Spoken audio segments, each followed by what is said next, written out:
Le vide, ça rend anxieux ou ça réjouit? Comment notre pensée crée différemment selon nos perceptions du vide? Imagine, d'un côté, le vide comme un abîme sombre qui aspire tout espoir, ça provoque panique, chaos intérieur. Imagine de l'autre côté un espace infini de possibilités, un canevas cosmique où naissent les étoiles de ta vie.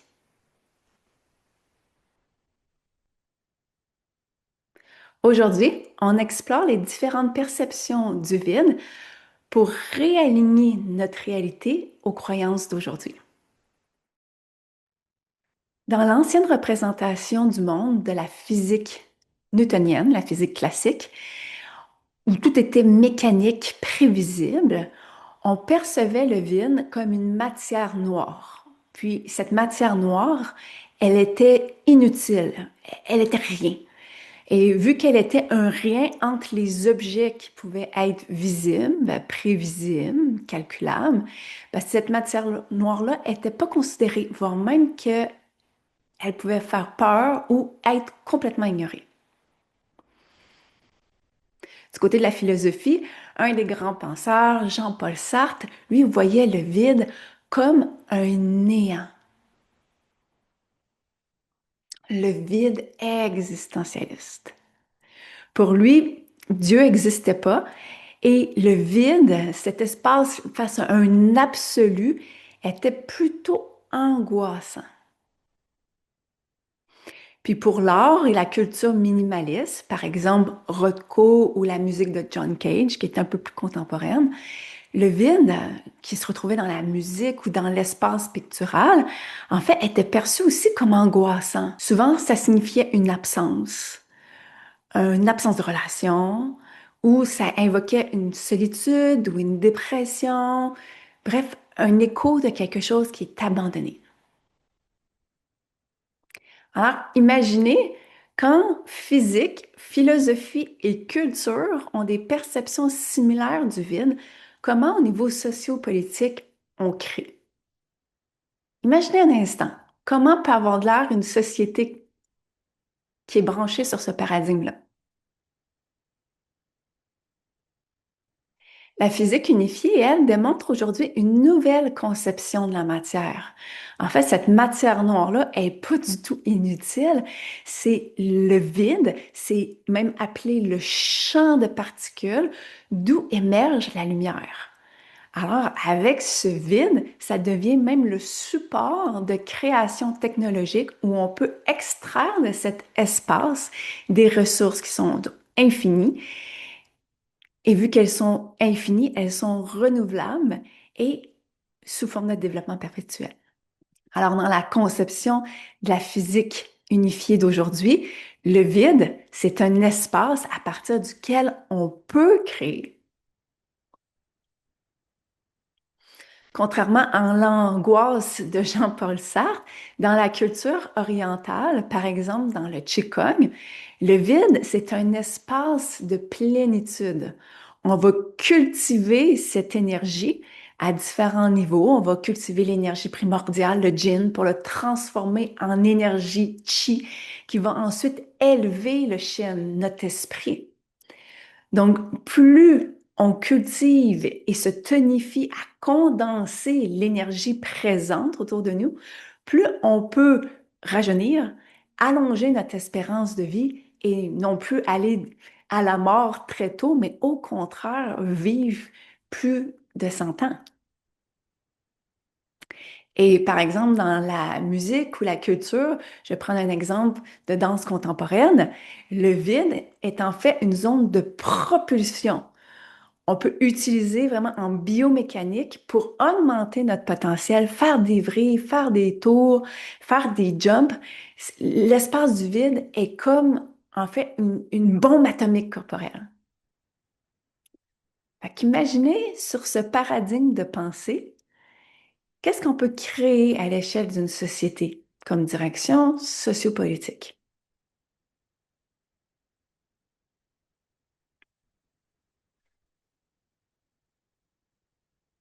Et si le vide pouvait être positivement perçu et ressenti autrement, qu'est-ce que ça aurait comme répercussion dans nos vies? Et si au lieu d'en avoir peur, en être anxieux et voire même que ça nous amène à la mort, et si c'était un portail de régénération, autant de nos carrières, de nos relations que de nos sociétés? Bien, moi, je m'appelle Marjorie. J'ai créé Bloom Danse Sacrée et Projet Vie justement à partir d'une nouvelle conception du vide où on peut l'utiliser pour se manifester en toute puissance.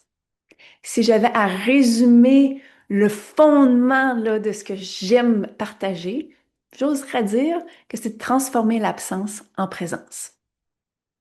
Bien entendu, ça n'a pas toujours été comme ça dans ma vie. Plus jeune, j'ai eu des espaces de vide existentiel. Moi, Jean-Paul Sartre, j'aimais ça. Oh, l'enfer, c'est les autres.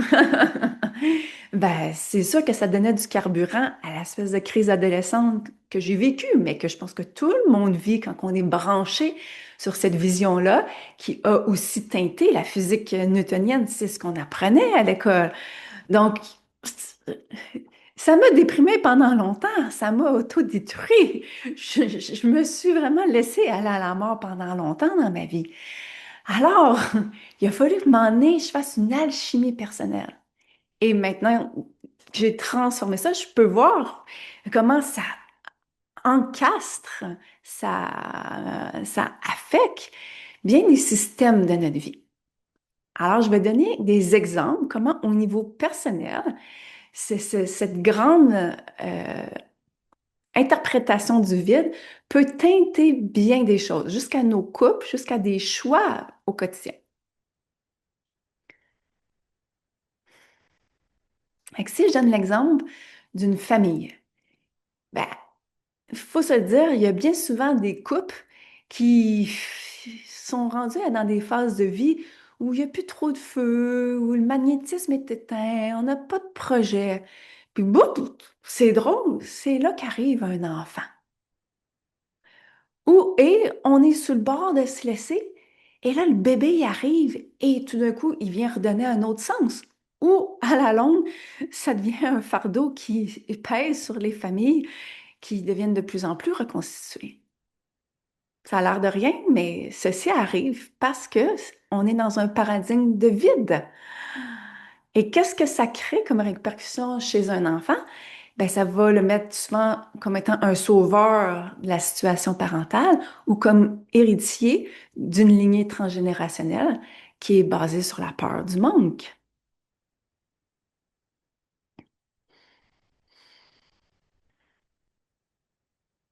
Alors, si on suit l'évolution d'une telle famille, souvent va émerger des attachements malsains, voire même des traumas. Puis l'enfant va se mettre à imiter l'identité de ses parents et pour être accepté. Puis le vide non résolu des parents va se transposer sur l'enfant, menant bien souvent à une identité fragmentée ou une quête incessante de chercher à se satisfaire lui-même. Il va avoir lui-même un vide.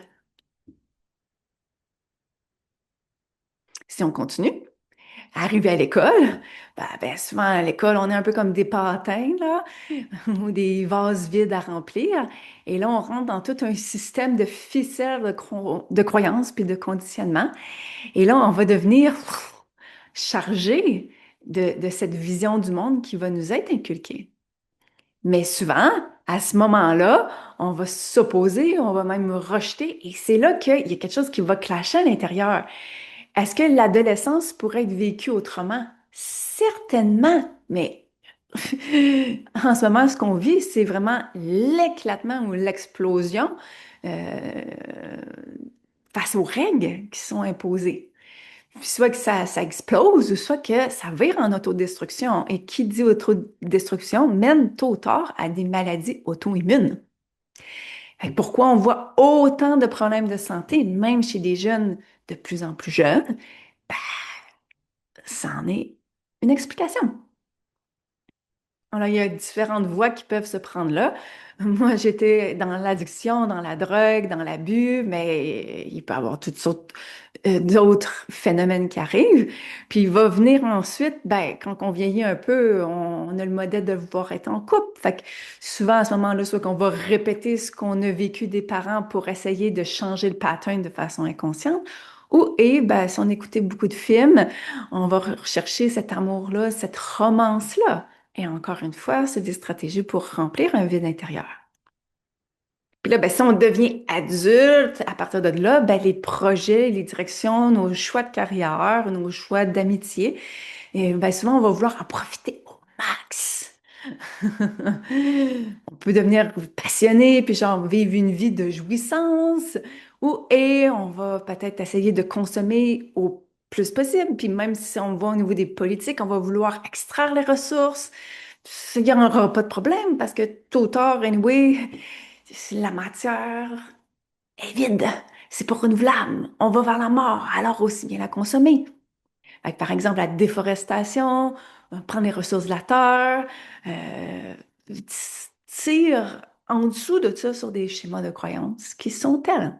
Si je le ramène à l'exemple personnel, ben, au niveau du travail, par exemple, dans des choix de vie, ben, ça se peut que un moment donné, on ait des élans de développement personnel, de développement spirituel, puis là, on veut euh, s'affranchir ou créer, ou, tu sais, et, puis on devient créatif, puis dans cette création-là, par exemple, on va vouloir faire un projet qui est unique, puis là, vraiment être unique, là. Puis, ben, ça aussi, souvent, c'est posé sur le vide parce que les gens qui créent à partir du vide ou par peur de pas être au chômage ou pour donc ben vouloir être unique ou être reconnu, tôt ou tard, comment qu'on reconnaît que c'est basé sur ça? Il va y avoir un burn-out ou et il va y avoir une grande insatisfaction ou un clash qui va arriver. Ça va pas perdurer dans le temps. Fait que le résultat de ça, c'est même au niveau des carrières personnelles, comme des grands systèmes, on fait des grands plans qui sont basés sur des abysses intérieurs et une conception que, dans le fond, la vie, c'est un néant. Il n'y a pas de sens. Il n'y a pas de Dieu non plus. Et où notre place? Est-ce qu'on reconnaît ça? On imagine un instant.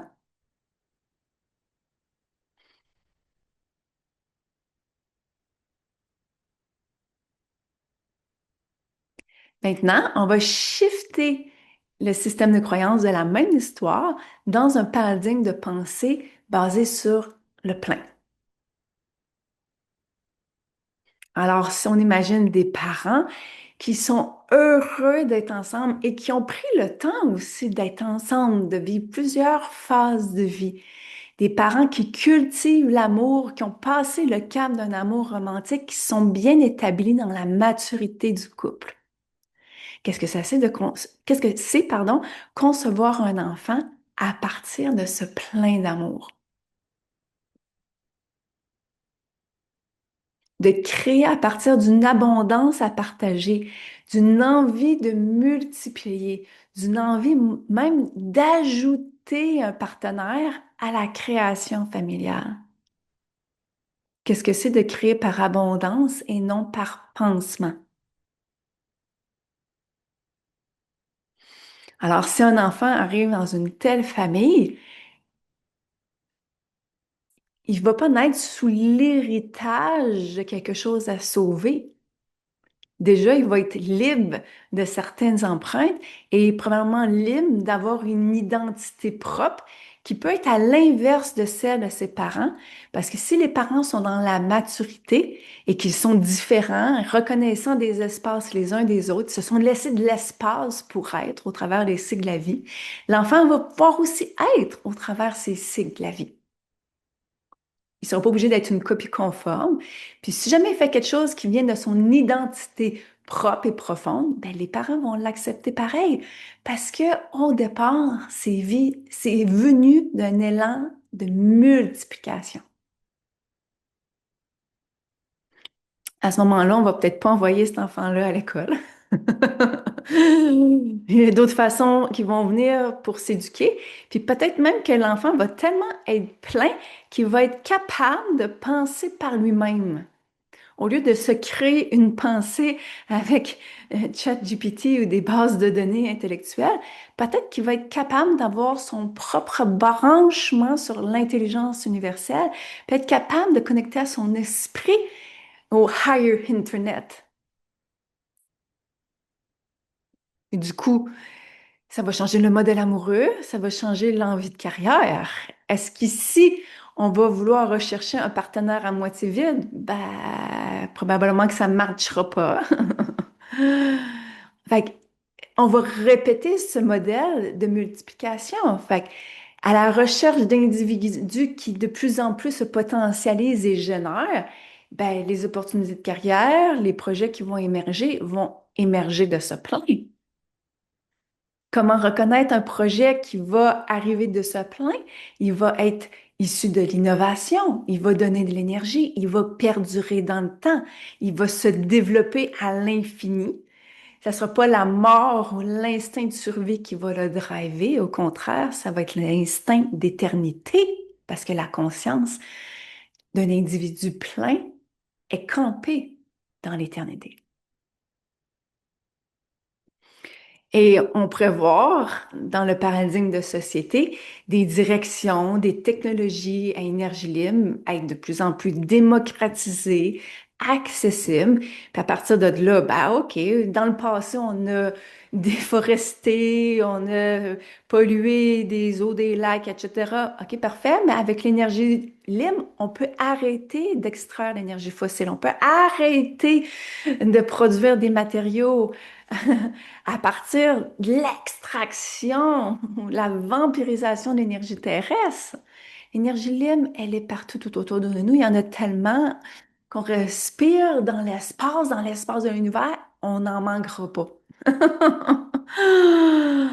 Fait que créer, dans le fond, à partir de là, une société, on rentre complètement dans un autre paradigme, peut-être le paradigme que certains films futuristes ont dépeint, à l'inverse de certains autres films futuristes, peut-être dystopiques, il y a des films qui ont démontré comment, en fait, l'usage de technologie dans un tel paradigme peut complètement shifter même la médecine, même notre croyance de la santé, même notre pratique de longévité. On pourrait certainement vivre beaucoup plus longtemps qu'en ce moment avec les pratiques de longévité de Qigong.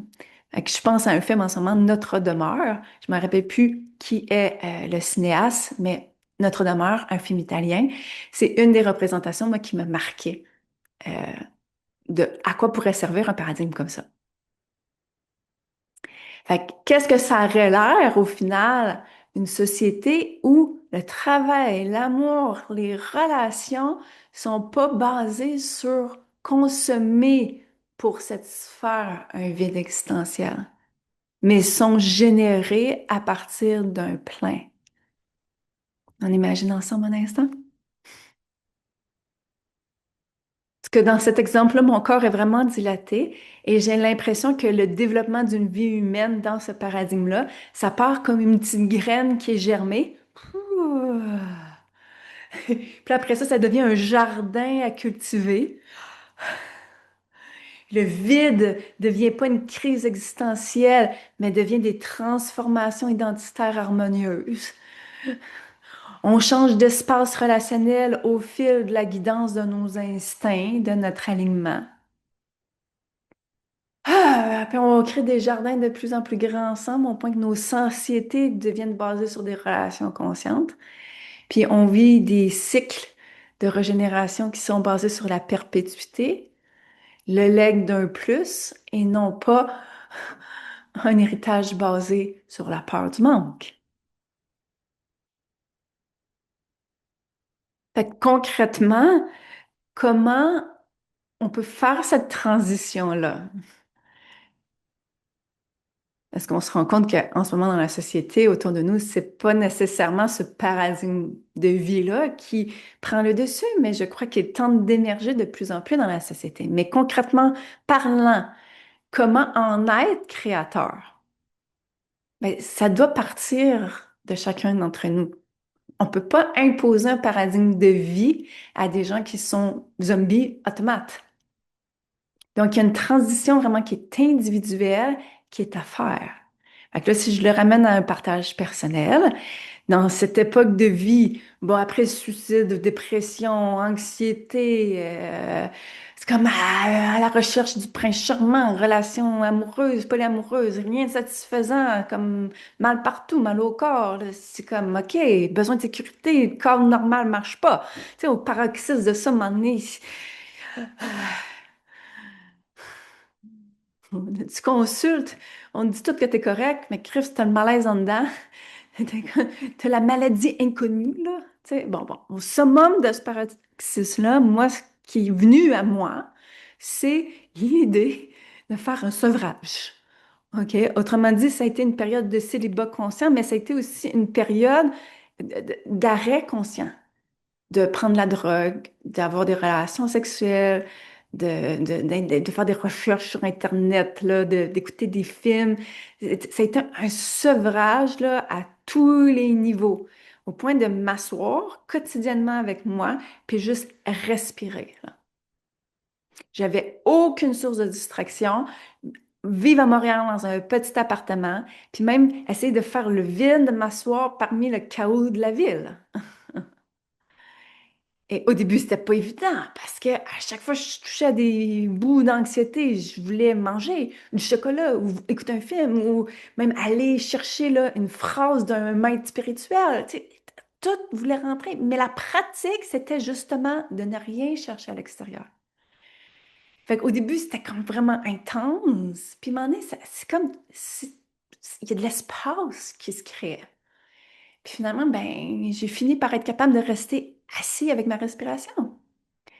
Et puis de voir les pensées diminuer, puis voir que même à un moment donné, la cassette intérieure, le monkey mind, ce qu'aujourd'hui en neurosciences on dit le système par défaut, ben, il s'est mis à stop. Il est venu le vide. Un instant.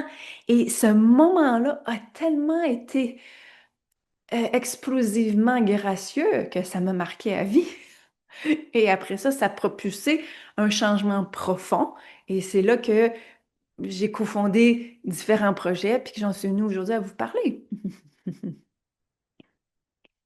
Puis ce qui a été marquant, c'est qu'au moment où je ne voulais plus rien, même plus de chum, même plus de ci ou de ça, tu sais, les grands rêves qu'on fait là, à chaque nouvel an, là, tu sais, les grandes intentions, tu sais, quand tu veux plus rien, tu sais, juste respirer puis être là, mais vraiment sans espérer, là, tu sais, sans qu'il y ait des petits accroches, sans qu'il y ait de petits pools de pensée vers l'extérieur.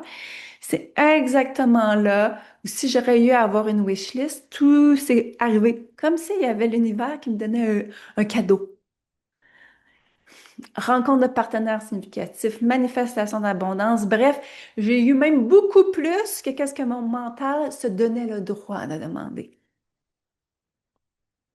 Et pour moi, c'est une recette qui est très concrète de manifestation et on la trouve peu sur les internets parce qu'au contraire, sur les internets en général, on carbure du vide existentiel, puis on propose à tout le monde plein de recettes magiques et miracles pour que ça marche, puis pour qu'ils s'en sortent. Puis bien souvent, les gens consomment et consomment et consomment et consomment des formations et des ça, puis finalement, ça ne change rien. Et ça ne change rien. Pourquoi? Parce que personne fait du vide son market. C'est pas très payant, en fait.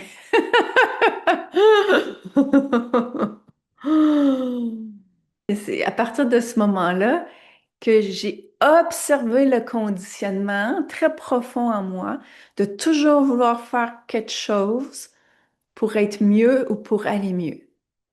Puis même encore aujourd'hui, ça se manifeste encore parce que c'est des comportements, des conditionnements qui sont profondément ancrés au niveau cellulaire. Parce que c'est toute une matrice, un système dans lequel mon corps est né. Fait que la transmutation continue. C'est pas fini. Mais ce qui est marquant pour moi, c'est que je me répète constamment. Et si au lieu de faire quelque chose, je recevais ce qui m'est dû? Et c'est là souvent que l'impossible arrive. Fait qu'au final, la solution, autre que de s'asseoir avec soi-même, vous pouvez l'essayer. 5 ans, 10 ans, 1 an, peut-être un mois, OK? Vous pouvez l'essayer. Mais peut-être même avant d'aller là, OK? La solution, c'est d'avoir la prise de conscience du paradigme de pensée dans lequel on est intriqué. Parce que sans avoir un réel constat sur le système de croyance dans lequel on est inculqué, ben, on ne peut pas vraiment le changer. Puis après ça, il ne s'agit pas de changer ou de vouloir faire quelque chose, parce que ça, c'est la trappe de vouloir faire quelque chose pour combler le vide. OK? Ben, il s'agit en fait, une fois qu'on voit le système de croyance, ben, c'est de l'accepter. Puis une fois qu'on s'assoit là-dedans et qu'on l'accepte, en général, il vient une émotion. Et il s'agit de vivre l'émotion et de se laisser être traversé par celle-ci, que tout le corps vive l'émotion. Et quand tout le corps vit l'émotion, vu que le corps est fait de cette même matière, de ce champ unifié, de ce particule de lumière, partout dans le corps, chaque atome est lumière. Quand le corps vit l'émotion, ça transforme instantanément. Puis après ça, il y a une motion qui arrive, il y a une rééducation, puis il y a un changement qui se fait, qui peut être court ou long terme. Le temps n'est pas important. Ce qui est important, c'est qu'on continue à être présent dans la transformation au lieu d'être absent dans ce qui se passe. Ce que je viens de dire là, c'est simple. C'est 3 étapes, là. C'est prise de conscience, voir la croyance, vivre l'émotion dans le corps. Mais on est dans une société très mentalisée, qui a peur du vide, c'est comme on n'est pas capable de surpasser l'anxiété. Fait, quand on est dans l'émotion, on veut pas la vivre, fait qu'on se gèle, on la fuit, on l'anesthésie. Fait que finalement, on se rend jamais au niveau corporel. Puis à un moment donné, les émotions, ils se reproduisent, ils deviennent des patterns. Puis là, souvent, on fait l'erreur de vouloir les psychanalyser, les comprendre. Puis là, on va étudier les phénomènes de pensée dans lesquels on est. On devient des spécialistes de pensée. Et là, pour moi, c'est l'erreur. Parce qu'on ne laisse pas rentrer l'émotion dans le corps. On est en train de la remettre en haut, de la mentaliser ici.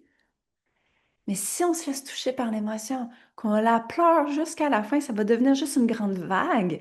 Et après, ben, je vous le dis, on y pense plus.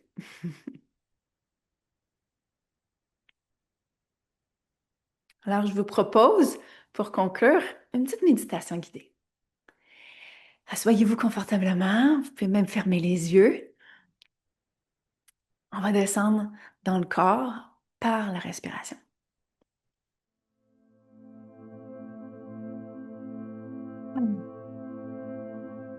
On prend une grande inspiration par le nez, puis on relâche sur l'expire par la bouche.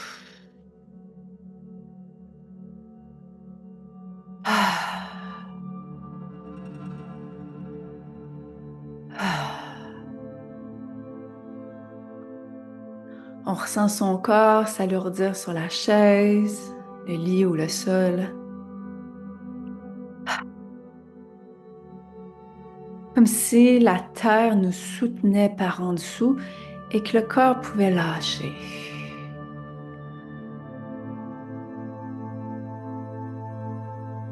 Et maintenant, au lieu de forcer la respiration, on observe naturellement le cycle de l'inspire et de l'expire qui s'enchaînent en boucle.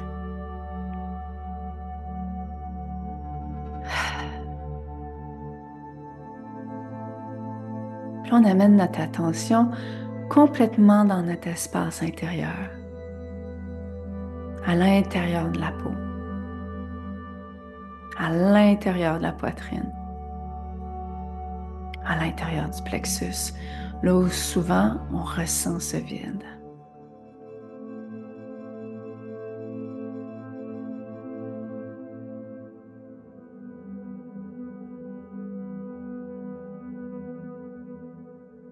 différentes sensations peuvent émerger. Ou peut-être un silence commence à se poser. On l'observe sans juger, sans se demander pourquoi.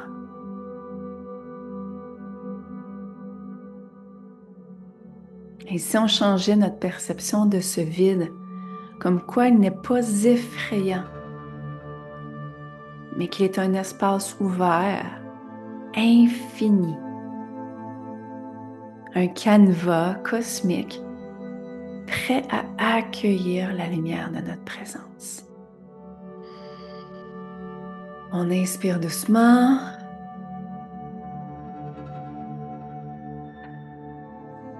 À chaque fois qu'on inspire, cet espace s'élargit en nous. Comme si les frontières avec la peau se dissouent. Comme si à chaque inspire, on s'élargissait par-delà l'espace où est-ce qu'on est.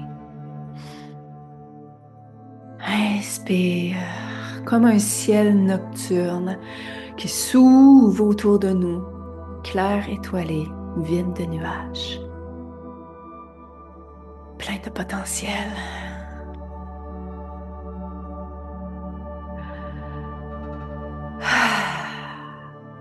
Maintenant, on va mettre l'attention sur l'expire. Et à chaque fois qu'il y a une croyance qui vient, ou un ressentiment, une peur de manquer de quelque chose, ou quelque chose qui nous attire vers l'extérieur, on expire, on n'écoute juste pas cette voix. On reste posé dans l'espace vide et on laisse sur l'expire ces voix, ces sensations aller. Inspire, on élargit la conscience. Expire, on laisse aller l'espace autour de nous s'agrandit. Le corps devient de plus en plus vide. Inspire. Expire. Puis au bout de l'expire, c'est comme si les pensées commencent à s'évaporer comme une buée. On reste au bout de l'expire dans l'espace du vide juste avant d'inspirer. Même qu'on peut retenir légèrement l'expiration. Et plus cet espace de vie au bout de l'expire s'allonge, se vit,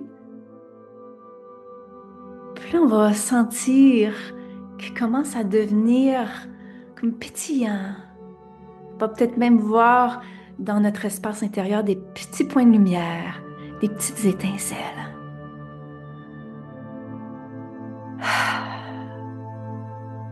Expire, on habite cet espace. Et les étincelles grandissent plus on habite.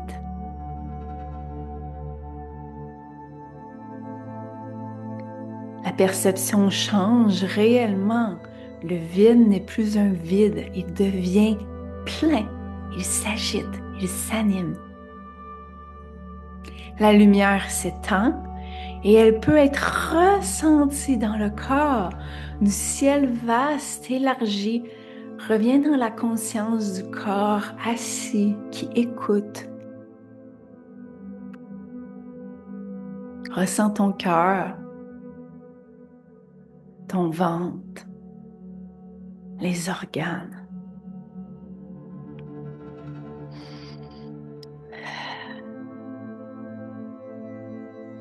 Dans ce vide, ta présence s'active, ta seule et unique présence, celle qui a créé chaque cellule du corps.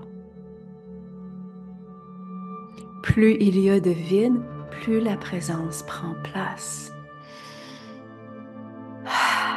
Et c'est elle qui, sur chaque expire, peut dissoudre les vieux programmes, les manques hérités, les peurs systémiques.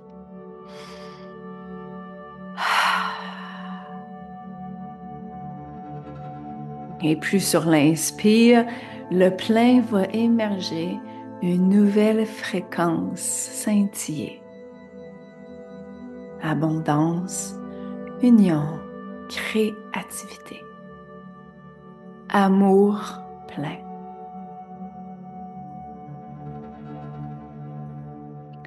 Ressens les limites du corps comme une matière lumière, vibrante, complète.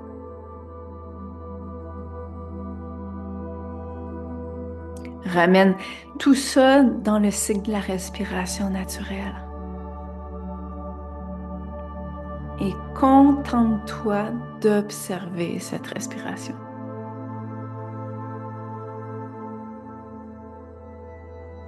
Bouge légèrement les doigts.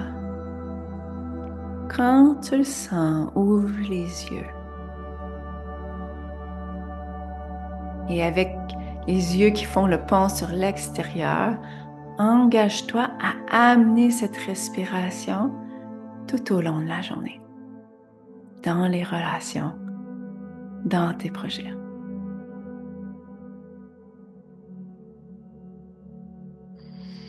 Merci d'avoir voyagé avec moi dans ce petit portail de vide. Si cette pratique vous a touché, vous a fait du bien, je vous invite à la refaire sans ma voix qui guide, mais vraiment pour trouver votre rythme propre. Et plus vous allez la pratiquer, plus ça va créer un chemin qui est clair pour ces moments où, quand il va y avoir une crise existentielle, une peur de manquer, où on perd la job, ou vraiment une panique au niveau de la direction de la société. Alors, il va y avoir un chemin intérieur pour ne pas se laisser happer par ce vide et angoisse et pour recréer d'autres schémas neuronaux et d'autres schémas de réalité à partir de l'autre paradigme. Ensuite, si vous avez aimé ça, c'est certain que je vous invite à le partager.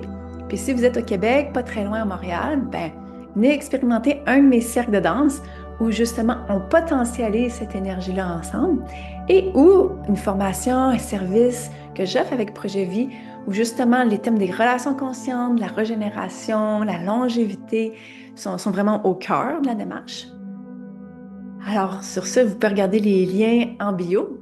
Puis si vous avez aimé le propos, je vous invite aussi à vous abonner parce que je ne vais pas promettre en fait de sortir une vidéo à chaque semaine, à chaque heure. J'essaye de me sortir justement de la rigidité et de me mettre des objectifs de performance dans ma vie. Ma façon de procéder, c'est justement quand il y a un vide, il y a l'espace, la créativité vient, ça coule et voilà, comme aujourd'hui, je fais une vidéo et je la partage. En étant abonné, vous allez pouvoir suivre les autres créations de ce genre-là. Si vous avez le goût de partager dans la barre de commentaires les prises de conscience qui vous sont en ce moment en train d'être révélées ou le vide que vous êtes prêt à transformer, je vais vous répondre aussi. Sur ce, merci de m'avoir écouté jusqu'à ici, puis je vous dis à bientôt.